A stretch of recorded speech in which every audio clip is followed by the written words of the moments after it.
ಮಂಗಳೂರು ನಗರದ ಜಿಲ್ಲಾ ಕಾರಾಗೃಹದ ಜೈಲು ಅಧೀಕ್ಷಕರು ಮತ್ತು ಸಿಬ್ಬಂದಿಗೆ 3 ವಿಚಾರಣಾಧೀನ ಕೈದಿಗಳು ಕರ್ತವ್ಯಕ್ಕೆ ಅಡ್ಡಿಪಡಿಸಿ ಹಲ್ಲೆಗೆ ಯತ್ನಿಸಿರುವ ಬಗ್ಗೆ ಬರ್ಕೆಟ್ ಠಾಣೆಯಲ್ಲಿ ಪ್ರಕರಣ ದಾಖಲಾಗಿದೆ.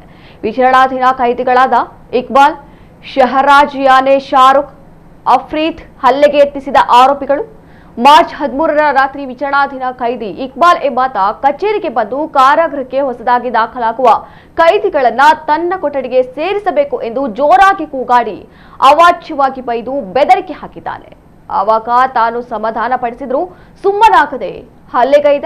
ಈ ಸಂದರ್ಭ ಅಫ್ರೀದ್ ಎಂಬ ಇನ್ನೊಬ್ಬ ವಿಚಾರಣಾಧೀನ ಕೈದಿ ಕೂಡ ತನಗೆ ಬೈದು ಪ್ಲಾಸ್ಟಿಕ್ ಕುರ್ಚಿಯಿಂದ ಹಲ್ಲೆಗೆ ಯತ್ನಿಸಿದ ಎಂದು ಜೈಲು ಅಧೀಕ್ಷಕ ಶರಣಪ್ಪ ದೂರನ್ನ ನೀಡಿದ್ದಾರೆ.